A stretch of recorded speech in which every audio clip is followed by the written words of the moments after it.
Este relato que vas a escuchar no es más que la primera versión publicada de El retrato oval. Poe, después de esta publicación, reeditó el relato, le metió tijera y le cambió el nombre al que todos conocemos. Sirva esta versión como curiosidad poco conocida por el gran público. Que lo disfrutes. Vida en la muerte. Él está vivo y hablaría si no observara la regla del silencio. Inscripción debajo de una imagen italiana de San Bruno. Mi fiebre había sido excesiva y prolongada. Todos los remedios disponibles en esta agreste región de los Apeninos se habían agotado en vano. Mi ayuda de cámara y único asistente en el solitario castillo era demasiado nervioso y torpe para aventurarse a una sangría, de la que, de hecho, ya había perdido demasiada en la refriega con los bandidos. Tampoco podía permitir que me dejara en busca de ayuda. Finalmente recordé un pequeño paquete de opio que estaba junto a mi tabaco en el estuche de la pipa de agua. Pues en Constantinopla había adquirido la costumbre de fumar la hierba con la droga. Pedro me entregó el estuche. Busqué y encontré el narcótico. Pero cuando estaba a punto de cortar una porción, sentí la necesidad de dudar. Al fumar, importaba poco la cantidad empleada. Normalmente llenaba la cazoleta de la pipa de agua hasta la mitad con opio y tabaco, cortados y mezclados íntimamente, mitad y mitad.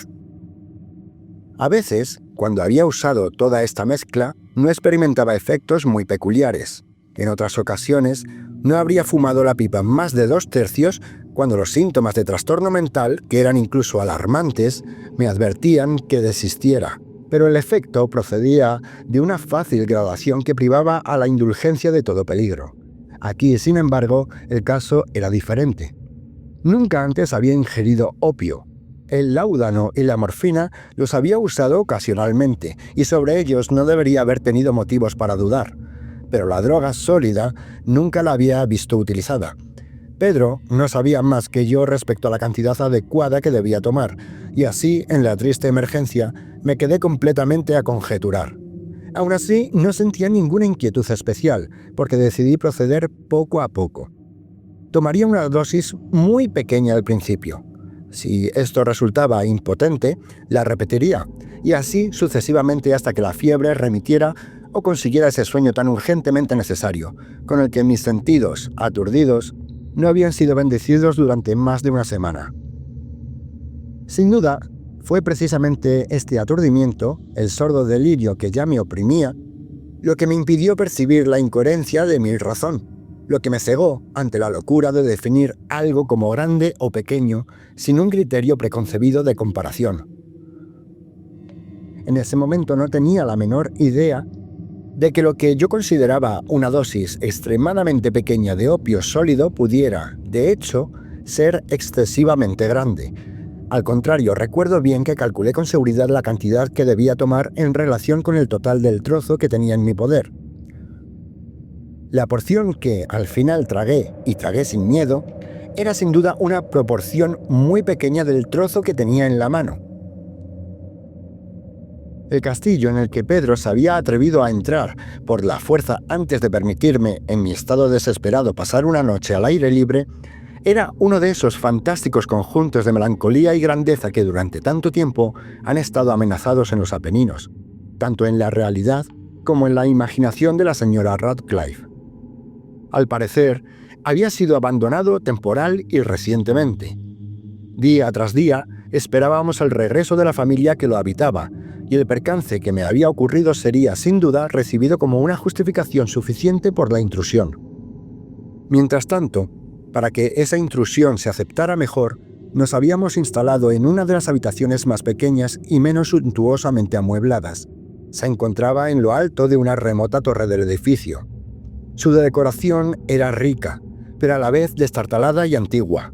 Sus paredes estaban cubiertas de tapices y adornadas con múltiples y multiformes trofeos heráldicos, junto con una cantidad inusualmente grande de vibrantes pinturas modernas en marcos de ricos arabescos dorados.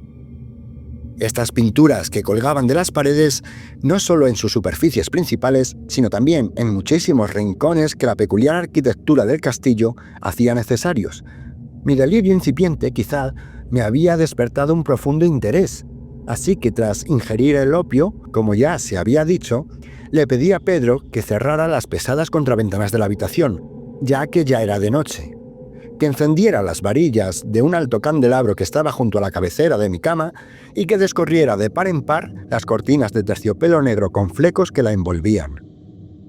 Deseaba que todo esto se hiciera para poder resignarme, si no a dormir, al menos a la contemplación de estas pinturas y a la lectura de un pequeño volumen que había encontrado sobre la almohada y que pretendía criticarlas y describirlas. Leí largo rato y con devoción, lo miré. Mientras tanto, sentía cómo el voluptuoso narcótico se abría paso en mi cerebro. Sentía que en su mágica influencia residía gran parte de la magnífica riqueza y variedad de los marcos, gran parte del matiz etéreo que brillaba en el lienzo y gran parte del apasionante interés del libro que examinaba. Sin embargo, esta conciencia más bien reforzaba en lugar de perjudicar el deleite de la ilusión, a la vez que lo debilitaba. Rápida y gloriosamente las horas transcurrieron y llegó la medianoche. La posición del candelabro me desagradó y, extendiendo la mano con dificultad para no molestar a mi ayuda de cámara dormido, lo coloqué de modo que sus rayos iluminaran con más intensidad el libro. Pero la acción produjo un efecto completamente inesperado. Los rayos de las numerosas velas, pues había muchas, cayeron entonces en un nicho de la habitación que hasta entonces había quedado profundamente ensombrecido por uno de los postes de la cama. Así vi con una luz vívida un cuadro que antes me había pasado desapercibido. Era el retrato de una joven que estaba a punto de convertirse en mujer. Miré el cuadro apresuradamente y luego cerré los ojos. Por qué lo hice no fue evidente al principio, ni siquiera para mí. Pero mientras mis párpados permanecían cerrados, repasé mentalmente el motivo de cerrarlos. Fue un movimiento impulsivo para ganar tiempo para reflexionar, para asegurarme de que mi visión no me había engañado, para calmar y dominar mi fantasía y así lograr una mirada más sobria y segura. En muy pocos instantes volví a mirar fijamente el cuadro. No podía ni quería dudar de que ahora veía bien, pues el primer destello de las velas sobre el lienzo pareció disipar el estupor soñador que se estaba apoderando de mis sentidos y despertarme de un sobresalto, como si fuera una batería galvánica. El retrato, como ya he dicho, era el de una joven. Era simplemente una cabeza y hombros, realizado en lo que técnicamente se denomina una viñeta, muy al estilo de las cabezas favoritas de Sully. Los brazos, el pecho e incluso las puntas de la radiante cabellera se fundían imperceptiblemente con la sombra vaga pero profunda que formaba el fondo del conjunto. El marco era ovalado, ricamente dorado y filigranado, pero fantásticamente. Como obra de arte, nada podría ser más admirable que la propia pintura. La hermosura del rostro superaba a la de la fabulosa Uri. Pero no pudo haber sido ni la ejecución de la obra ni la inmortal belleza del semblante lo que me conmovió tan repentina y vehementemente. Y mucho menos pudo haber sido que mi imaginación, despertando de su letargo, hubiera confundido la cabeza con la de una persona viva.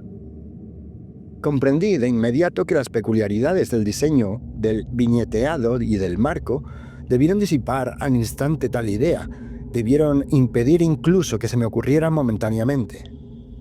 Reflexionando seriamente sobre estos puntos, permanecí quizás durante algunas horas, medio sentado, medio reclinado, con la vista fija en el retrato.